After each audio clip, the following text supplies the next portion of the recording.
Who the fuck is Calia Menethil? I will say, respectfully, of course, I do think...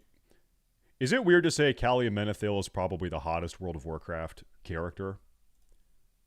I understand she is dead. I know that she is dead. Who? Who? Play the video. Let's go. Who? I don't know. Can I turn this up here? There we go.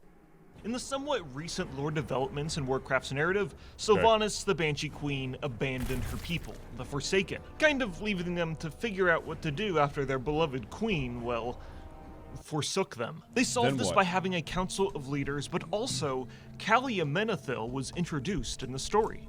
But who is Calia Menethil? Why is she important? What is her story? Is she undead? Why does she look like that? Answers to most of these questions are either told to us in books or quests that are difficult to find in-game. So let's dive deep into a brief summary of this new significant character.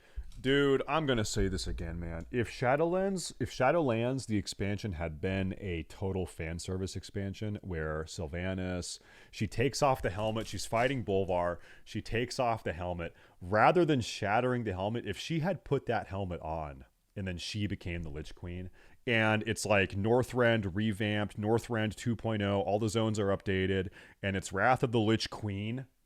Bro, Wrath of the Lich Queen, it writes itself. It writes itself. It would have been fucking awesome. It would have been so awesome. Yes, Queen. Calia Menethil is the eldest child of King Tyrannus Menethil, and is the older sister of the infamous Arthas Menethil. Now, despite her being older, Prince Arthas was still going to take the throne instead of her. In her younger years, because around she's a 16, woman, Calia was going to be forced to marry a noble named Deval Prestor. You know, she's royalty, and there's political reasons to marry someone from another noble group. But the weird thing is, well, the Valprestor was actually Deathwing in disguise. It was a dragon that has lived for over 10,000 years and is trying to marry a 16-year-old girl.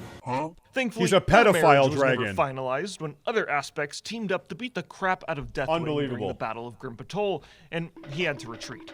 Later in life, perhaps out of an act of defiance, Calia would marry a lowly footman and have a daughter.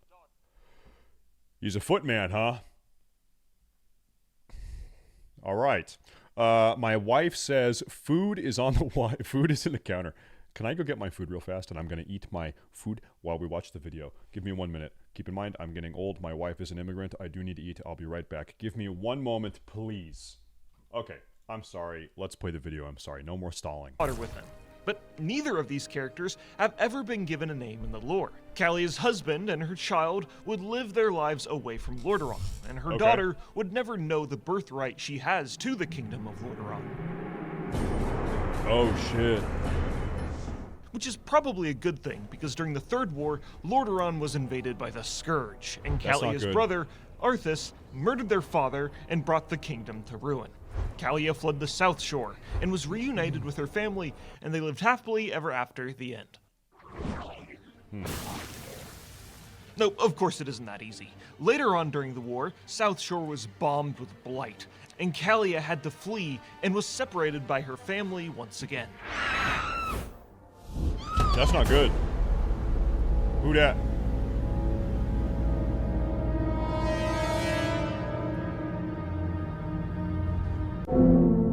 Hello. Calia then bumps into Alonzus Fowl. Alonzus Fowl. Who's that guy? This guy was like one of the creators of the Knights of the Silver Hand. He was like the high priest of the Knights of the Silver Hand or something, right? I don't know. Who was formerly the Archbishop of the Church of the Holy Light.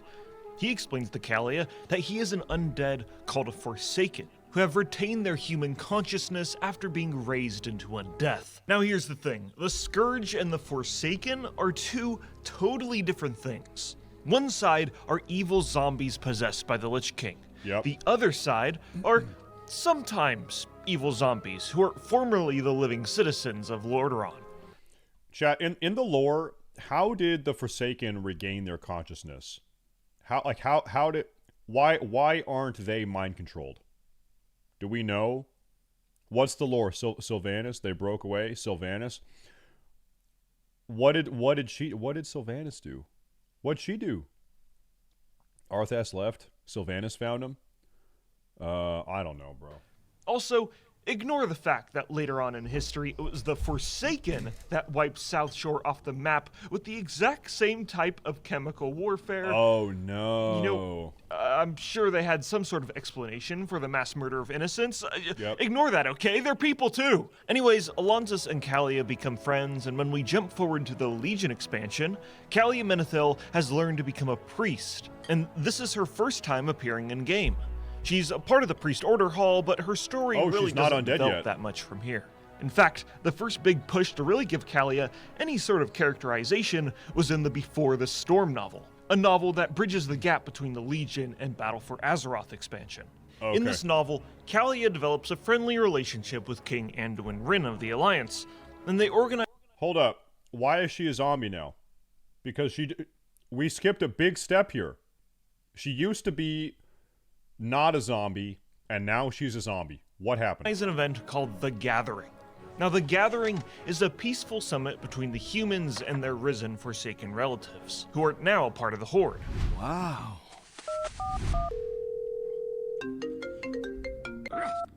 The two work to negotiate this event with Sylvanas Windrunner, leader of the Forsaken and current war chief of the Horde at the time. Keep in mind, this was before the Fourth War, so Sylvanas isn't super crazy just yet.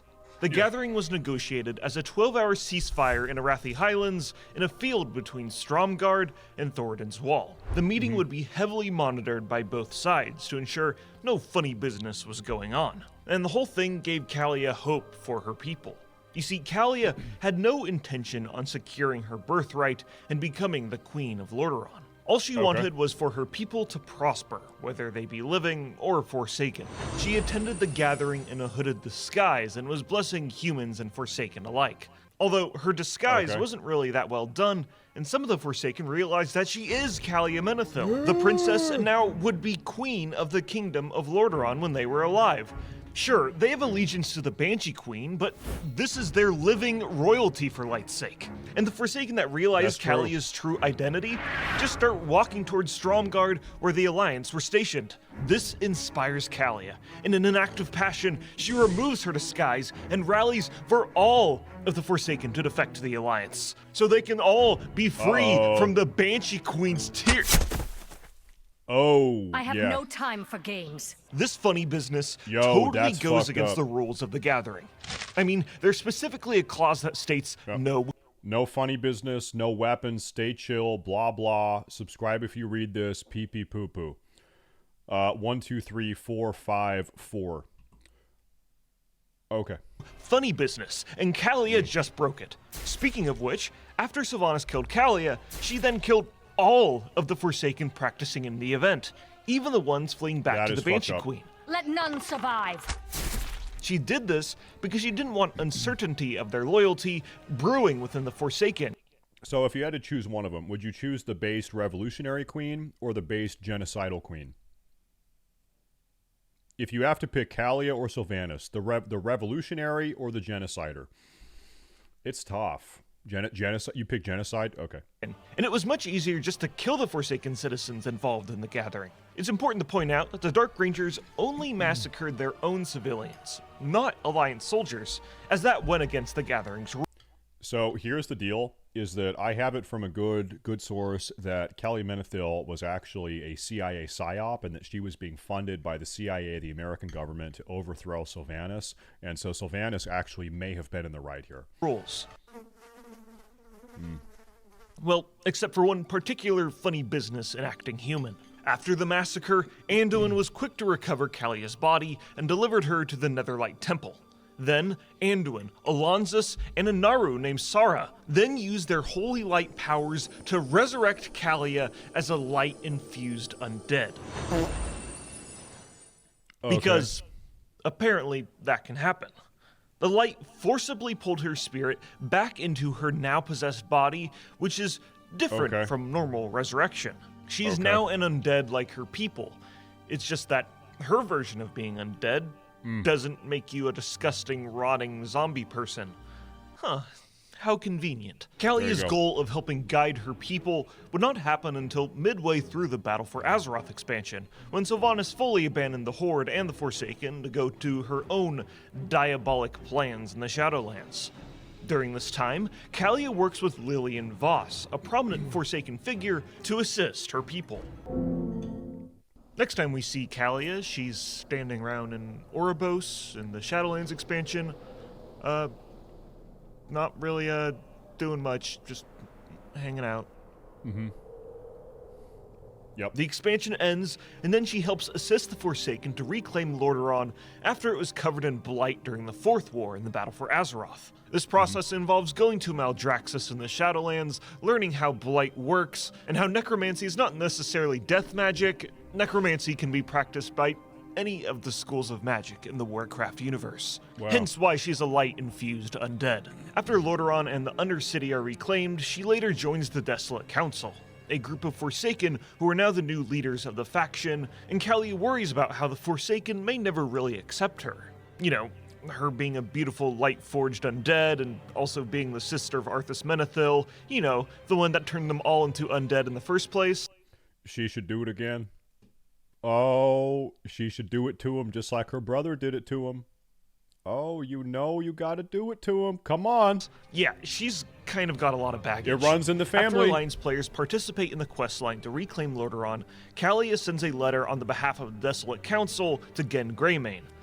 King Greymane, the ally you sent to aid us was most effective. In return for your patience, I offer a gesture of goodwill. With the formation of the new Desolate Council, one of the first topics I intend to discuss is the withdrawal of Forsaken troops from Gilnean lands. This effort will take time, but I believe that we will come to an accord, and that both our kingdoms will see a brighter future. No, you should kill him. Kill him.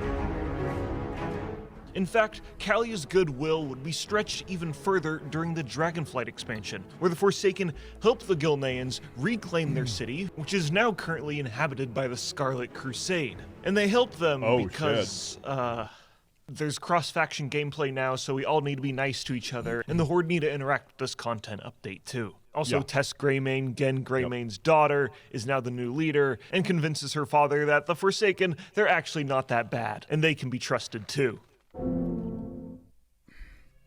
This is just like real life.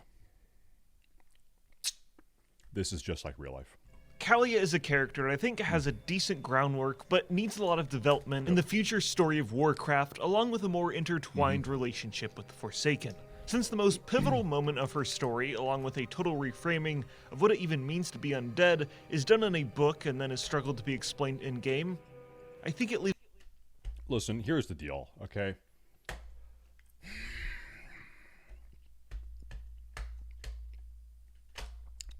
I am not racist, but I just don't like the undead. I just don't like them, and it's not like a racist thing. I just hate all of the undead, and if there was a total undead genocide, you know, I'm not saying I'd be the one conducting the genocide. Maybe I would, but you know, even if I wasn't, you know, like, I wouldn't complain about it. I wouldn't have a problem with it. I just like, can I just not like undead? Does that make me a bad?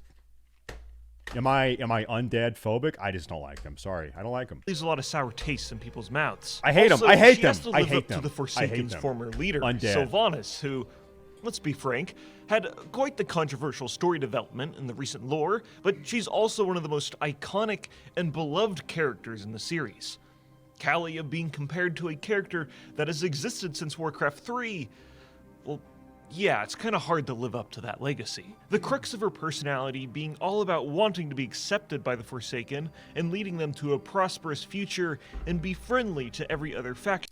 You know the best way to make the Forsaken prosper is to put on the helm, rebuild the Helm of Domination, put it on, pick up the sword, and kill everyone. Okay, you listen.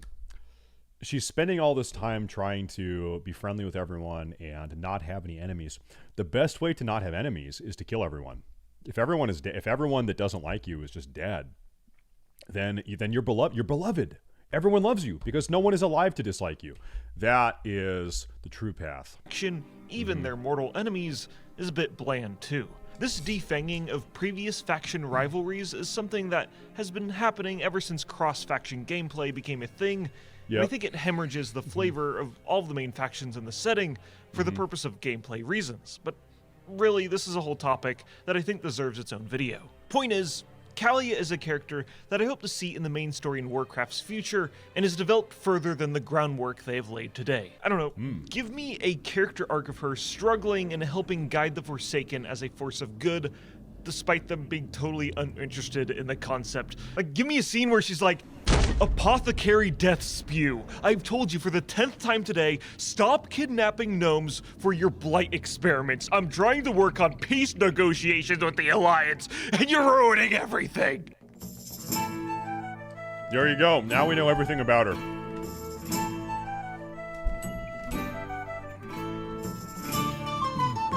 Now we know it all. There you go. Okay, there's that. Thank you. Thank you, Platinum WoW. Another excellent video, as always.